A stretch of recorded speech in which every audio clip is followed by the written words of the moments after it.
आज के दिन हमने अली और ईमान की मंगनी करने का फैसला किया।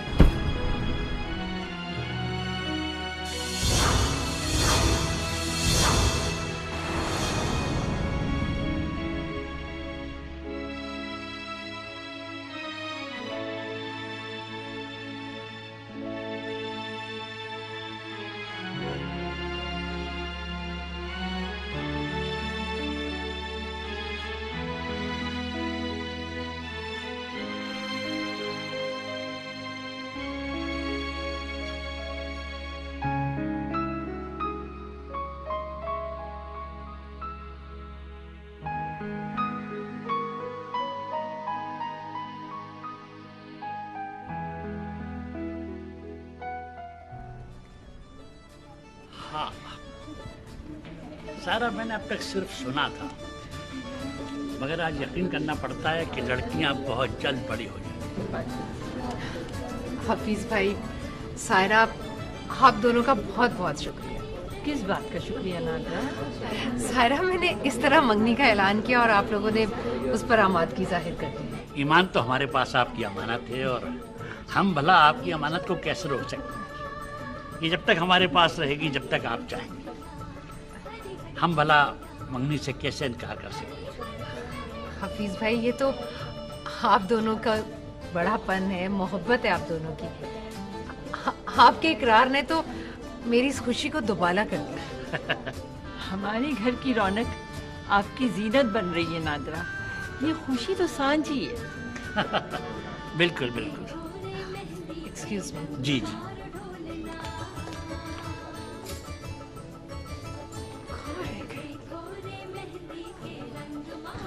ईमान, बेटा रुबाब को लेकर अंदर जाओ। एक मिनट आंटी, मैं जरा जिया को देख लूं, पता नहीं कहाँ चली गई है।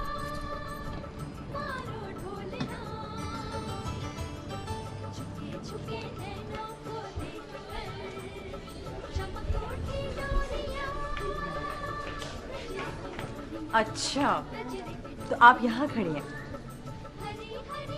वैसे भाई को देखने के मौके आपको घर में भी मिल सकते हैं। अरे नहीं ईमान, मैं तो ताहिर भाई को ढूंढने आई थी। अच्छा, अब ज्यादा बहाने ना करो, मुझे सब पता है। चलो, आंटी कह रही है कि रुबाब को अंदर लेकर जाना है। ईमान प्लीज तुम जाओ, मैं 2 मिनट में आती हूँ। अच्छा ठीक है, जल्दी आना, मैं इंतजार कर रही हूँ। Thank you. ताहिर भाई कहाँ रह गए? मैं कहाँ ढूंढूं?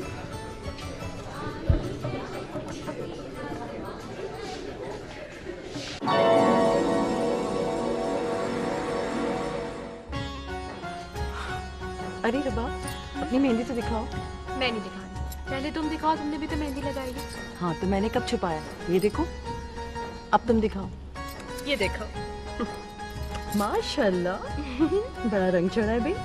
कहते हैं जिसकी मेहंदी का रंग अच्छा चढ़े उसका शौहर उससे बहुत प्यार करता है। भाई मैं नहीं मानती ये बात, क्योंकि अगर ऐसा होता ना तो ईमान की मेहंदी का रंग मुझसे ज्यादा प्यारा होता। ईमान की मेहंदी का रंग भी बस ठीक है, अच्छा है, लेकिन हाँ, इसका शौहर इसकी कभी कभार पिटाई कर दिया करेगा। एक्सक्यूज मी, मेरी मोहब्बत मेहंदी के परखने की मोहताज नहीं है। मुझे यकीन है मेरा शौहर मुझे बेहद चाहेगा। ओहो, इतना गुरूर। मैडम ये आप हम दोनों से तो पूछ रही हैं, जरा अपने हाथ तो दिखाएं कैसा है मेहंदी का रंग। यार मेरी मेहंदी बस ठीक है, लगता है मुझे बहुत रिवायती सा शौहर मिलेगा। शौहर मिलेगा? सुन रही हैं आप इनकी बातें? क्या मतलब मिलेगा? क्या मतलब शहरियार भाई को छोड़ के क्या किसी और को अपनाने का इरादा है? हाँ, इसकी जुर्रत ही ऐसा करे, और तुम मेरे भाई पे इल्जाम क्यों लगा रही हो? अब मैंने क्या किया? अच्छा, अभी रिवायती शौहर किसने कहा है? जनाब सच तो ये है कि तुमसे मिलने के लिए वो इतने बहाने करते हैं, कभी गेम्स के, कभी कॉफी के, कभी चाय के, तुम्हें अच्छी तरह पता है। अच्छा बाबा सॉरी, दोनों कान पकड़ के सॉरी। क्या वजह ना वो खबरदार आइंदा मेरे भाई को कुछ कहा तो। दिखाओ। अच्छी है। अच्छी है ना।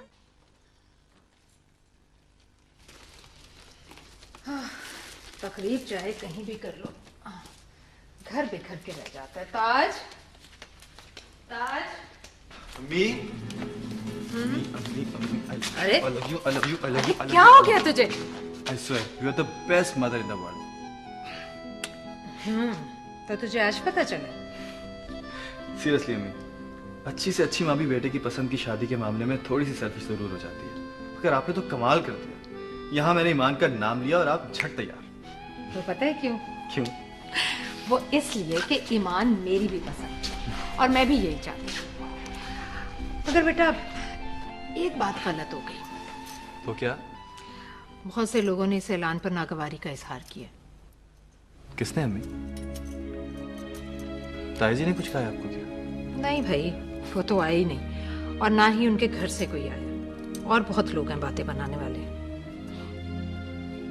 लेकिन क्यों अम्मी? आखिर उनको इस मंगनी से क्या इशू है?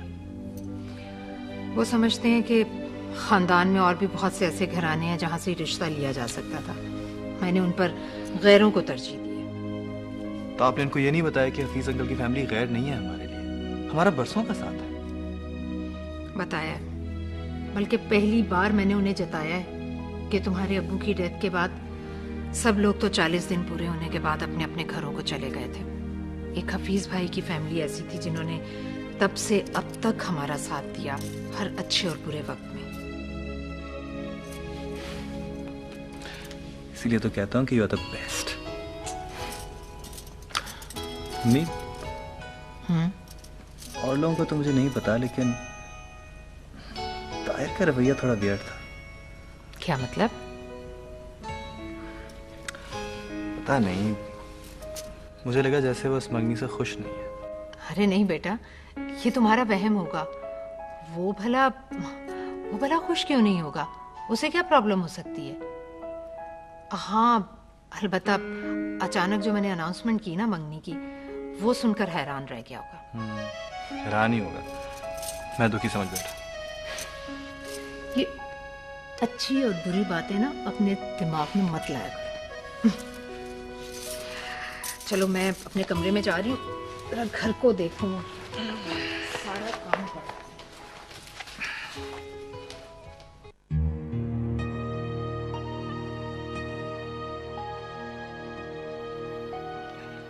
ठीक है, मैंने फाइल चेक कर लिया। आप इसे हफीज साहब के ऑफिस में पहुंचा दीजिए। Right sir. और हाँ, वो सी टावर की डिलीवरी का क्या हुआ? सर वो ऑलमोस्ट डिस्पैच हो चुकी है, बस लास्ट कंसाइनमेंट बाकी है हमारा। भैया आप जितना जल्दी हो सके ये ऑर्डर कंप्लीट कर दें। आजकल मार्केट में प्राइसेस गिर रही हैं, कहीं ऐसा ना हो कि लास्ट मोमेंट पे उन्हें भागने का बहाना मिल जाए। सर अभी हमारे पास 2 दिन का टाइम है, लेकिन आज शाम तक ये भी कंप्लीट हो जाएगा। गुड। और वो न्यू गवर्नमेंट हॉस्पिटल की कोटेशन का क्या हुआ? मेरी आज ही उसकी परचेस मैनेजर से फ़ोन पर बात हुई। मुझे नहीं लगता कि हमें ये टेंडर मिल पाए। What? मगर हमारी कोटेशन तो काफी रीजनेबल थी ना, फिर रिजेक्ट होने का सवाल कैसे पैदा हुआ? सर मुझे लगता है कि शायद वो भी अपना शेयर चाहता है। ओके ओके भाई, हर शख्स की कोई ना कोई कीमत होती है और फिर उसे भी पूरा हक है अपनी कीमत लगाने का। सर आप शायद जानते नहीं हैं कि हमारी कंपनी की पॉलिसी ये नहीं है, और अगर हफीज साहब को पता चला तो वो भी इस बात को इनकरेज नहीं करेंगे। देखिए, हफीज साहब पुराने ख्यालात के आदमी हैं। वो नहीं जानते कि आज के दौर में it's a part of T. आप एक काम कीजिए, उनसे मिलें, उनसे बात करें और देखें वो क्या डिमांड करता है। ओके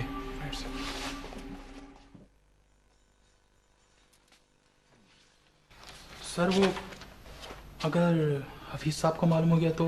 भाई वो सब बात की बात है, फिलहाल वो कीजिए जो आपसे कहा गया है। कहीं ऐसा ना हो कि डिले की सूरत में डील हाथ से निकल जाए। Got it? Right sir.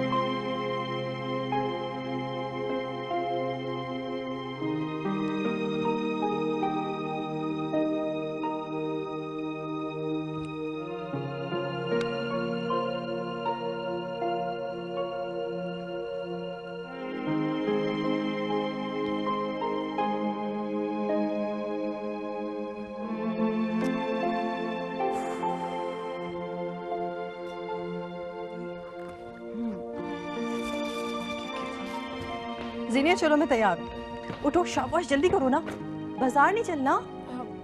ईमान तुम जाओ, मेरा दिल नहीं है। क्या क्या क्या दिल नहीं चाह रहा? मैडम कल रबाब की शादी है, तो क्या आप बगैर सैंडल के उसकी शादी अटेंड करेंगी? कल का दिन है ना, मैं देख लूंगी। तुम भी कमाल करती हो जीनिया, कल तक रो पिट रही थी, हाय मेरी ज्वेलरी नहीं है, मैचिंग सैंडल्स नहीं है। वैसे मैं तुम्हारी वजह से बाजार जा रही थी, वरना हमारी तैयारी तो कंप्लीट है। हेलो, फिर आ रही हो? क्या हुआ तुम्हें? ईमान, ताहिर भाई मेरा फोन नहीं उठा रहे। हो सकता है कि वो बिजी हो। ऐसे भी क्या बिजी, मैं सुबह से उन्हें कॉल कर रही हूँ। मेरा नंबर देखकर कॉल बैक करने का भी टाइम नहीं उनके पास। मेहंदी के फंक्शन से भी गायब हो गए। वैसे एक बात बताऊं जीनिया, मैं भी उनसे बहुत नाराज हूँ। मेरी एंगेजमेंट पर मुझे विश तक नहीं किया उन्होंने। कहीं ऐसा तो नहीं उनकी तबीयत खराब हो? नहीं ईमान, वो ठीक है। मेरी शहरियार से बात हुई थी, वो बता रहे थे कि ताहिर भाई ऑफिस में है। तालियां, क्या बात है आपके कम्युनिकेशन सिस्टम का। जब भाई की खैरियत पता चल गई है तो फिर किस बात के लिए परेशान? परेशानी ये है ईमान कि ताहिर भाई मुझसे कांटेक्ट क्यों नहीं कर रहे। शाम तक देखती हूँ, अगर बात नहीं हुई तो फिर उनके फ्लैट जाऊंगी। चली जाना, जरूर जाना। अभी 1 घंटे का आना जाना करते, कोई राउंड लगाते, हो सकता है मुझे कोई चीज पसंद आ जाए। चलो बस, कोई बहाना नहीं चलेगा। ज़ेनिया ईमान, अरे चलो ऑफ कर, चलो चलो चलो आगे। तुम भी ना।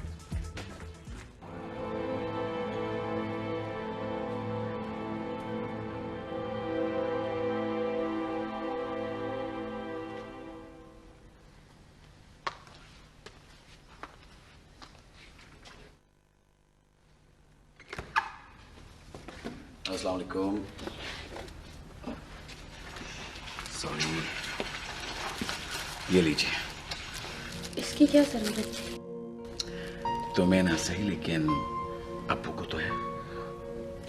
मेरा मतलब है कि आप हर रोज इतनी तकलीफ क्यों करते हैं? ये कहकर तुमने मुझे पराया कर दिया। मैं तो खुद को तुम्हारा अपना समझता था। आपने तो अपनों से बढ़ के किया है हमारे लिए। कहाँ होते हैं ऐसे मालिक? लो, अब मुझे मालिक कह दिया। बस गैरों जैसी बातें क्या करो तुम। वैसे पिछले 4-5 दिनों से तुम्हें देखकर सोच रहा था कि तुम कितनी मोहब्बत करने वाली हो, कितनी खिदमत गुजार लड़की हो। कहाँ मिलती हैं आजकल तुम्हारी जैसी लड़कियां। वैसे बहुत खुशकिस्मत होगा वो। कौन? जिससे तुम्हारी शादी होगी।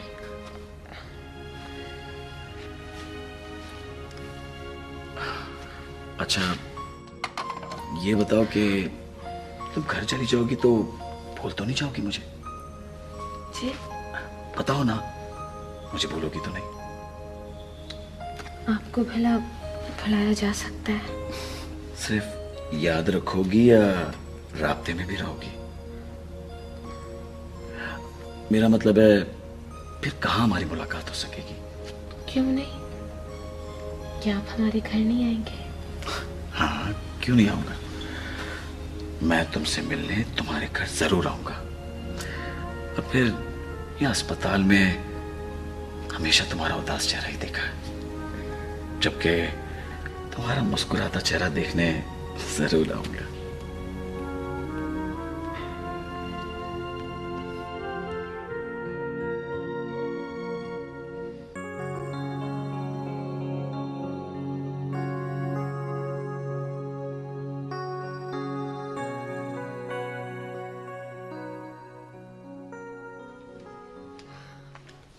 सारे काम पड़े हैं, पता नहीं कहाँ रह गया ये लड़का।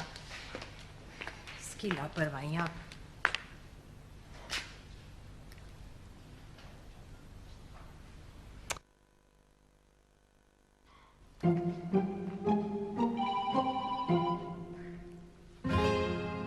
फोन क्यों कर रही हैं? आपके पीछे ही तो खड़ा हूं। कहाँ रह जाते हो तुम? इतने काम रह गए हैं घर में करने वाले। अम्मी सारे काम हो जाएंगे, आप क्यों फिक्र करती हैं? कैसे फिक्र ना करूं? बेटी वाले हैं हम, किसी किस्म की कमी नहीं रहनी चाहिए। अम्मी नहीं रहेगी किसी किस्म की भी कमी। आप देखिएगा कल किस शान से रुखसत होगी मेरी बहन। मैंने सारे ऑर्डर्स प्लेस कर दिए हैं, डेकोरेशन सुबह से शुरू हो जाएगी। ये सब तो ठीक है, लेकिन तुम ये बताओ कि आखिर गायब कहाँ हो जाते हो? अम्मी, मुझे अपना प्रोफेशन भी तो साथ लेके चलना पड़ता है ना। अरे देखो ना बेटा, कल का और आज का दिन ही तो रह गया बीच में। बात ही कुछ ऐसी थी कि मैं एक दिन भी सब्र नहीं कर सकता था। वो क्या? अम्मी, मुझे एक बहुत बड़ा प्रोजेक्ट मिला है कैलीग्राफी का, और सबसे बड़ी बात यह है कि मुझे कुरानी आयात की कैलीग्राफी करनी है। सच? ये तो वाकई बहुत खुशी की बात है। देखो ना बेटा, कितनी नसीबों वाली है ईमान। कल तुम्हारी उससे मंगनी हुई और आज तुम्हें इतना बड़ा प्रोजेक्ट मिल गया। नहीं अम्मी, ईमान से मंगनी तो कल हुई है। ये सब आपकी दुआओं की बदौलत हुई। अरे बेटा, दुआएं तो सारी माएं करती हैं। असल में तो ये मेरे बेटे की मेहनत का नतीजा है।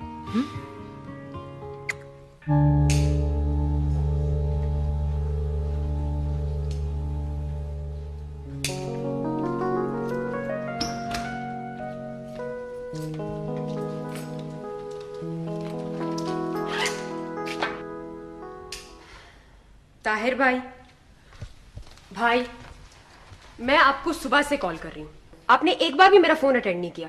और कल आप मेहंदी की रस्म से कहाँ चले गए थे, बताएं जरा। मैं तुम्हारे सवालों का जवाब देना जरूरी नहीं समझता। भाई, आपके लहजे में इतनी तलखी क्यों है? तुम्हें शिकायत है मुझसे? तुम्हें? रवैये में फर्क तो तुम्हारे भी आया। क्या मुझसे क्या गलती हो गई? भाई हूं मैं तुम्हारा, और तुमने मेरे साथ गैरों जैसा सलूक किया। मेरे साथ अंकल और आंटी के रिश्ते तो उनके भाई की मौत के साथ ही दफन हो गए थे। कोई मुझे अपना नहीं समझता, कोई नहीं। अब अंकल आंटी ने ऐसा क्या कह दिया जो आप उनके खिलाफ बोल रहे? ईमान की मंगनी कर दी गई और मुझसे किसी ने मशवरा तक नहीं किया। मशवरा तो दूर की बात, किसी ने मुझे बताना भी मुनासिब नहीं समझा। और तुम तो मेरी बहन हो ना, मेरी अपनी बहन। तुमने भी मुझे नहीं बताया कि ईमान की मंगनी होने जा रही है। भाई ये फैसला अचानक लिया गया, नादरा आंटी के बेहद इसरार पर। हाँ, तो बातचीत तो पहले से चल रही होगी ना, तुम्हें तो सब पता था। आखिर मैं भी इस खानदान का फर्द हूं, मगर मुझसे इस सब कुछ छुपाया जाता रहा। कुछ नहीं छुपाया।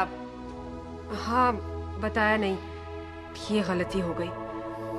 लेकिन भाई, इतनी सी गलती पर इतना गुस्सा करना ठीक नहीं है। चले, आपने मुझे जो कुछ कहना था मैंने सुन लिया, लेकिन अंकल आंटी के बारे में कहने से पहले सोचना समझना तो चाहिए था। मैंने कुछ गलत नहीं कहा जीने, कुछ गलत नहीं कहा मैंने। अगर अंकल आंटी को मेरा जरा सा भी ख्याल होता तो आज ईमान के साथ मेरी मंगनी हुई होती। भाई, ये क्या कह रहे? आपने पहले तो कभी ऐसे नहीं कहा। नहीं कहा तो किसी ने जानने की कोशिश भी तो नहीं की। बहनें तो सबसे पहले अपने भाइयों की पसंद भाप लेती है। मैंने ये गलती जानबूझकर नहीं की भाई। मैं तो जानती थी कि ईमान अली को पसंद करती है, और फिर वो आपकी दुल्हन बने, इस तरफ तो कभी ध्यान नहीं गया। लेकिन भाई, अब तो बात खत्म हो चुकी है। नहीं सीनिया, नहीं, बात अभी खत्म नहीं हुई है। अभी तो सिर्फ मंगनी हुई है। देखो, अगर तुम चाहो तो बात अब भी बन सकती है। हाँ,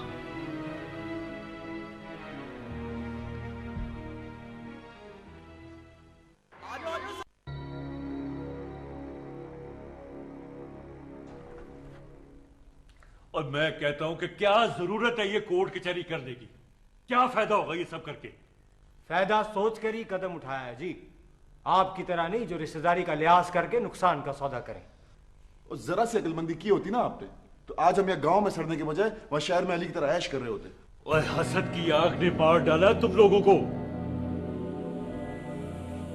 और इसी हसद ने मुझे भी तबाह कर दिया।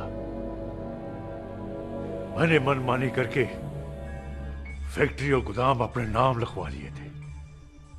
मैंने सोचा था कि दुकानदारी से अच्छा फैक्ट्री का काम है। मैं 2 से 4 और 4 से 8 बनाऊंगा, मगर तुम लोगों की नाअहली की वजह से सब कुछ तबाह होकर रह गया। इसमें हमारा कोई कसूर नहीं है जी। आपने हमें फैक्ट्री के नाम पर हाथी दिया था पालने के लिए, जहाँ खर्चा 4 रुपए और आमदनी 2 रुपए, वहाँ कौन सा कारोबार चलता और है? मगर अब तुम अली और परजाई के पीछे क्यों पड़ गए हो? उनकी जमीन, उनकी दुकानों और उनकी बिल्डिंगों पर हमारा कोई हक नहीं है। और हक की बात करके आपने हमेशा हमारी हौसला शिकनी और हक तलफी की है अब्बा जी। नहीं, आप मुझे बताएं, जब आपने रिश्ता भिजवाया था चाची के यहाँ पानवाज और जुलेखा का, तो क्यों मना किया उन्होंने? जबकि शादी ब्याह के मामले में पहला हक सके रिश्तेदारों का होता है। वो इसलिए कि तुम्हारी चाची वड्डे सट्टे की शादी नहीं करना चाहती थी। वो तो फिर बेटी की शादी कर देती। अगर उन्हें शक था कि उनकी बेटी इस घर में खुश नहीं रहेगी, तो फिर अली की शादी जुलेखा से करने पर राजी हो जाती। और कैसे राजी हो जाती? मुझे बता, कैसे राजी हो जाती? सच्ची और कड़वी बात यह है कि तुम्हारी बहन चिट्टी अनपढ़ है। खुद तो तुम दोनों ने मैट्रिक के जाली सर्टिफिकेट बनवा लिए और उस बेचारी का शौक भी पूरा ना होने दिया। औरत ने ब्याह के बाद सिर्फ रोटियां पकानी होती हैं। अब्बा जी, चल जाए।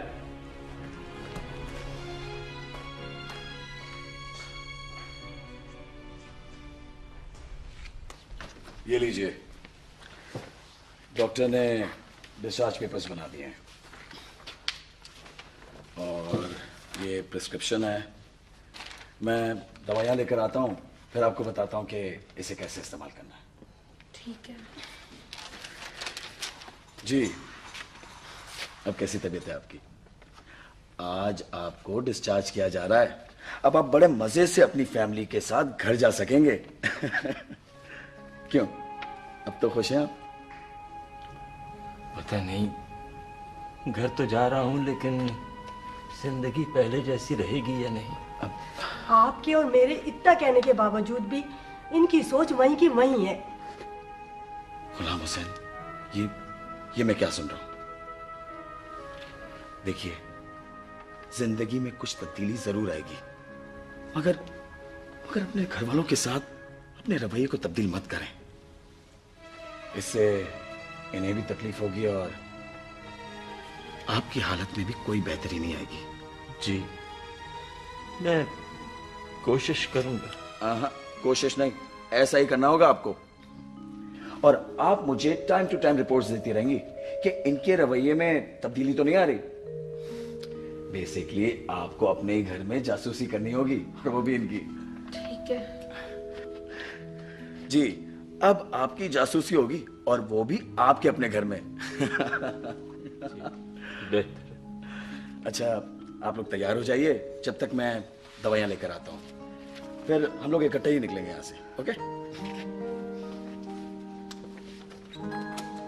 सुन लिया, फिक्र करने की कोई जरूरत नहीं है। बस जो होगा देखा जाएगा।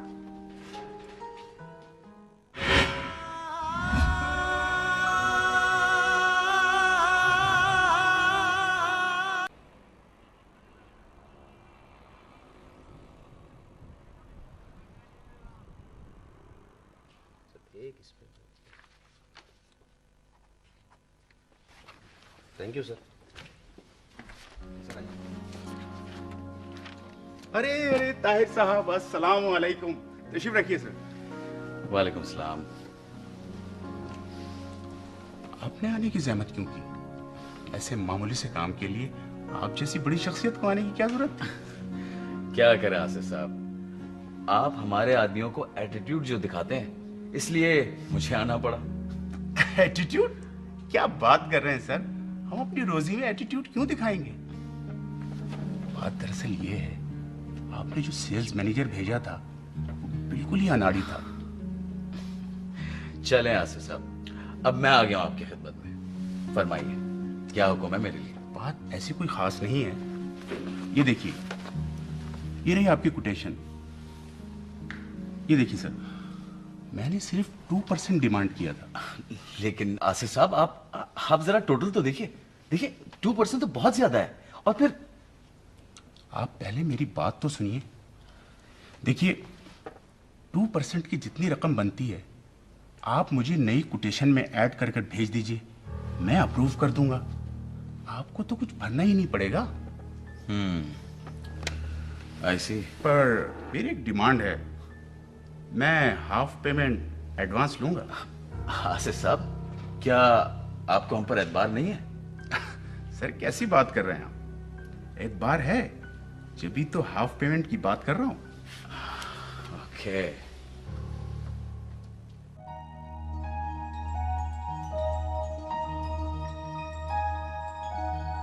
आई डू नॉट अंडरस्टैंड कि ताहिर ने इतना बड़ा अमाउंट कैश निकलवाने के लिए क्यों कहा।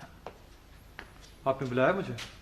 हाँ शहरयार, ये रियाज साहब कह रहे हैं कि ताहिर ने इतना बड़ा अमाउंट कैश ड्रॉ करने के लिए कहा है, जबकि हमारे यहाँ पेमेंट चेक से होती है। फिर ये क्यों कहा है कैश निकलवाने के लिए? बाबा, वो न्यू गवर्नमेंट हॉस्पिटल प्रोजेक्ट की कोटेशन ताहिर ने नए सिरे से बनवाई है और उसमें अच्छे खासे अमाउंट का इजाफा किया है। व्हाट? अमाउंट में इजाफा किया गया है? भाई कोटेशन अगर रिन्यू की जाती है तो फाइनली उसमें अमाउंट कम हो जाता है। मैं भी इसी बात पे हैरान हूँ, और ये कोटेशन तो भिजवाई भी जा चुकी थी। Now I understand. ये कुछ अंडर द टेबल वाला मामला है। रियाज साहब, फिलहाल आप ये रकम बैंक से ड्रॉ ना करें, मैं ताहिर से बात करता हूँ। बेहतर sir. I don't believe what is happening in my office.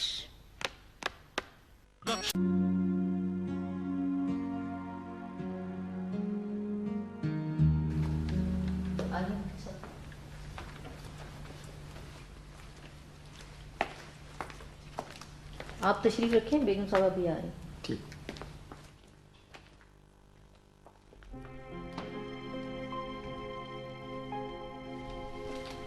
आ गए आप वकील साहब? अस्सलाम वालेकुम। वालेकुम अस्सलाम। बैठिए। शुक्रिया।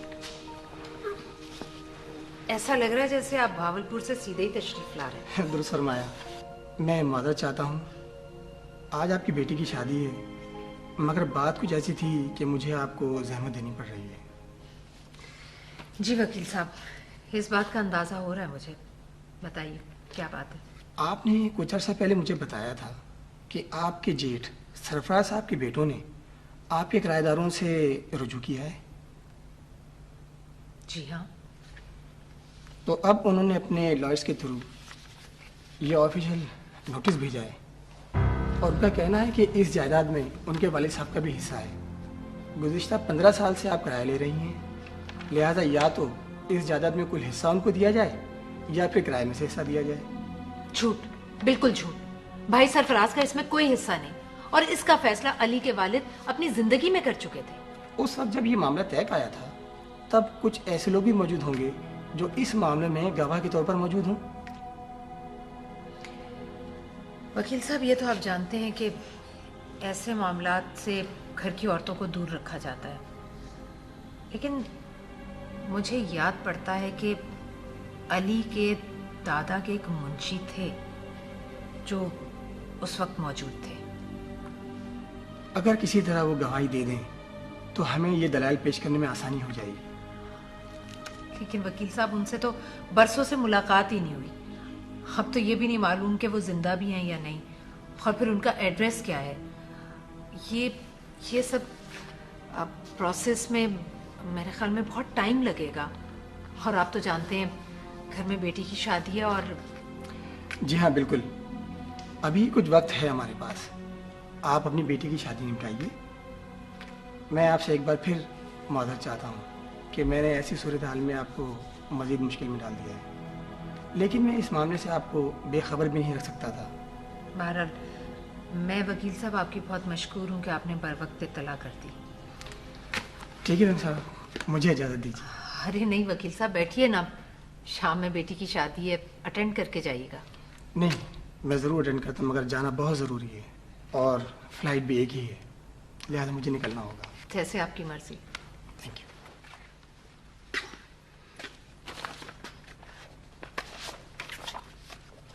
अल्लाह हाफिज़। खुदा हाफिज़।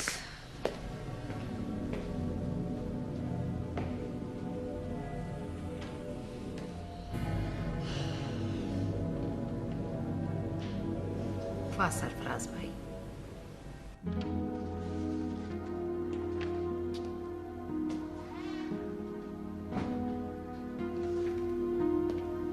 जी अंकल,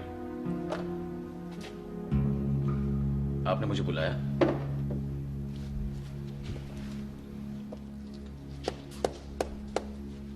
ये सब क्या है ताहिर? अगर ये बात मार्केट में पहुंच गई तो हमारी कंपनी की साख को कितना नुकसान पहुंचेगा? अंकल, मार्केट में बात जाने से कुछ नहीं होगा। आजकल सभी लोग ये काम कर रहे हैं। और फिर मैं इसमें कोई हर्ज भी नहीं समझता। क्या तुम रिश्वत को बुराई नहीं समझती? आज कंपटीशन का दौर है और फिर मैं किसी भी हालत में ये टेंडर हासिल करना चाहता था। और तुम्हें ये टेंडर हासिल करने की इतनी जल्दी थी कि तुमने किसी से पूछा तक नहीं। मेरा ख्याल था कि मुझे इतनी अथॉरिटी तो होगी कि कुछ डिसीजंस मैं अकेले भी ले सकूं। रिश्वत का लफ्ज आज तक इस प्रेमिसेस में किसी ने नहीं सुना। अंकल, मैंने कोई नुकसान का सौदा नहीं किया, सिर्फ कोटेशन में 2% बढ़ा दी, दैट्स इट। मुझे बताने की जरूरत नहीं है, मैं सब जानता हूं।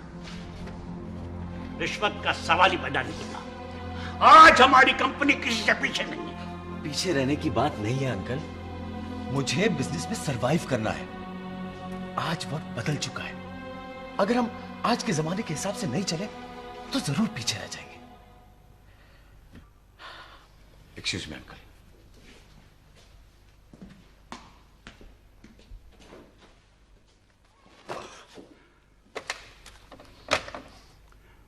जरा अंदर आइए।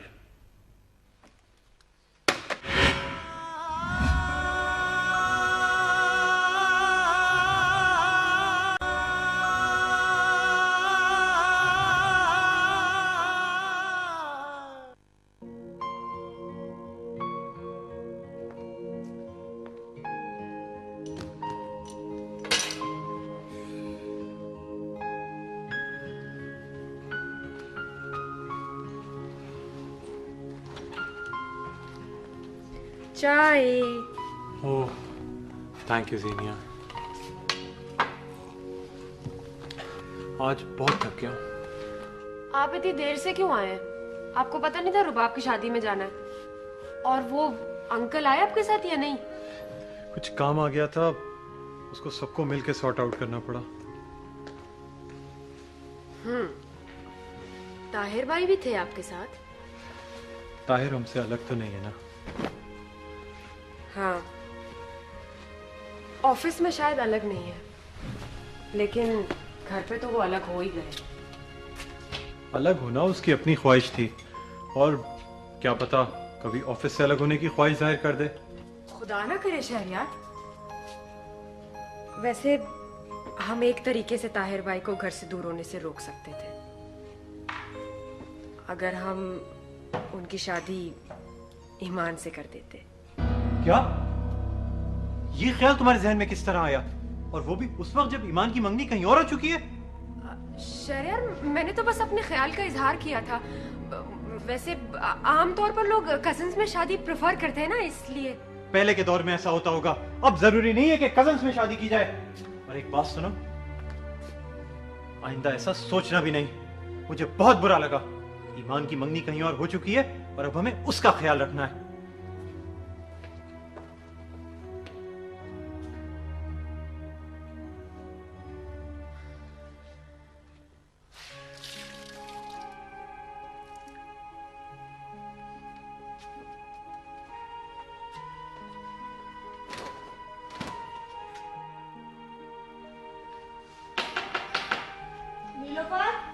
जी अम्मी। देख तो कौन है? जी देख रही हूँ।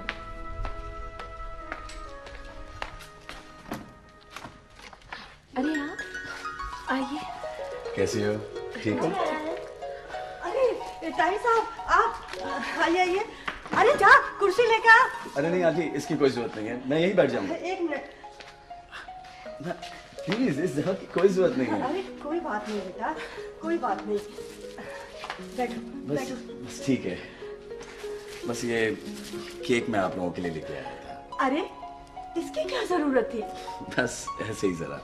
और गुलाम हुसैन कहाँ है? अंदर है, मैं बुला के लाती हूँ। ये लीजिए।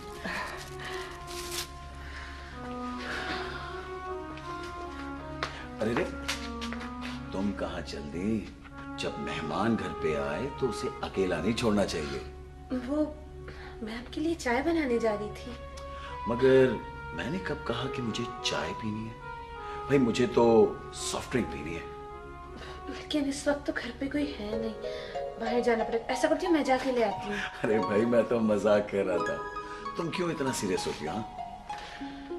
वैसे तुम्हारे हाथ की चाय सॉफ्ट ड्रिंक से ज्यादा अच्छी होगी। नीलूफर, तुम्हें मेरा मजाक करना बुरा तो नहीं लगता? नहीं, बिल्कुल नहीं। यानी अच्छा लगता है। अस्सलाम वालेकुम ताहिर साहब। वालेकुम सलाम। अब कैसी तबीयत है आपकी? जी अब तो बहुत बेहतर है। आप खड़े क्यों हैं? प्लीज बैठिए ना। जी आप भी जी। अब तो मैं सोचता हूँ कि फैक्ट्री जाना शुरू कर दूँ। नहीं नहीं नहीं, देखें अभी दिन ही कितने गुजरे हैं, अभी आप आराम कीजिए। तू खड़ी खड़ी क्या कर रही है? जा चाय बना। आंटी चाय तो मैं सिर्फ आपके हाथ की पीऊंगा। अच्छा मैं ही बना के लाती हूँ। नीलूफर, ये बताओ कि अब तुम्हारे अब्बू मायूसी की बातें तो नहीं करते ना? कभी कभी करते हैं। गुलाम हुसैन? जी नहीं, आहिस्ता आहिस्ता खत्म हो जाएंगी ये मायूसी की बातें। That's good. आपकी बड़ी मेहरबानी कि आप हमारे इस छोटे से मोहल्ले में तशरीफ लाए। अरे नहीं, ऐसी कोई बात। बड़ी जहमत की आपने।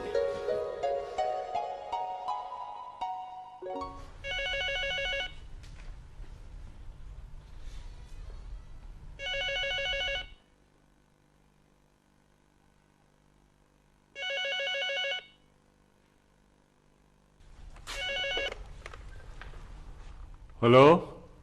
हेलो जी भाई सरफराज, अस्सलाम वालेकुम। वालेकुम अस्सलाम। जी भरजाई, कैसे फोन किया आज? भाई परसों रुबाब की मेहंदी थी, आप नहीं आए। मैं बड़ी देर तक आपकी राह देखती रही। किस मुंह से आते भरजाई? मेरे बच्चे बहुत सख्त राज हैं। तुमने भी तो अपनों को छोड़कर गैरों से रिश्ता जोड़ लिया। अरे भाई सरफराज, आप तो अभी तक उसी बात को दिल में लिए बैठे हैं। देखिए, रुबाब आपके भाई का खून है। आज शाम में उसकी रुखसती है। मेरा बहुत दिल चाहता है कि उसकी रुखसती के वक्त आपकी दुआएं भी शामिल होती। वो मेरी दुआएं उसके साथ है भरजाई, उसके साथ है। भाई सरफराज, वो जाहिद और नवाज ने नोटिस भिजवाया है। हाँ, मुझे इसका इल्म है। लेकिन आपने उन्हें बताया नहीं कि ये गलत है। मैंने उन्हें बहुत समझाया भरजाई, मगर वो नहीं मानते, तो मैं क्या कर सकता हूँ? भाई, आप कोर्ट में सच्चाई तो बता सकते हैं ना? देखो भरजाई, मैं अपने बच्चों को समझा तो सकता हूँ, मगर उनके खिलाफ कोर्ट में नहीं जा सकता। जो भी है वो मेरी औलाद है, मैं उनके साथ रिश्ता तो नहीं ना तोड़ सकता। आखिर मुझे उनके साथ ही रहना है राजी। ठीक है भाई सरफराज, आपने अपनों और गैरों की बात की है, लेकिन मुझे बहुत अफसोस है कि अब मेरे हक में गवाही गैर देंगे। मुझे अच्छा तो नहीं लगेगा भाई सरफराज, लेकिन मुंशी अल्लाह यार जाहिद और नवाज के खिलाफ कोर्ट में गवाही देंगे। मुंशी अल्लाह यार? ईमान की मंगनी हो चुकी है, और वो भी आपके बचपन के दोस्त अली से। हाँ, मंगनी हो चुकी है, मगर शादी में अभी वक्त है। उनके पास एक गवाह ऐसा मौजूद है जो कोर्ट में तुम्हारे झूठ का पर्दा हटाने के लिए काफी है। ऐसा कौन सा गवाह है अब्बा? ट्रेनिंग लेने जा रहा हूं मैं खेती बाड़ी करने की, गांव में हल चलाने की, ट्रैक्टर चलाने की। कॉलेज कहाँ है तुम्हारा? यहीं करीब में है, गर्ल्स कॉलेज। छुट्टी कितने बजे होती है वहाँ पर?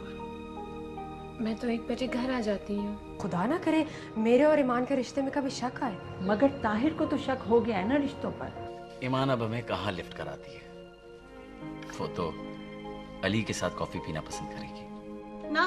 तुमने क्या समझा था हम रिश्तेदारी की वजह से अपनी धी को 2 कपड़ों में ब्याह देंगे? तुम्हारा इस कंपनी की मिल्कियत से कोई ताल्लुक नहीं। What?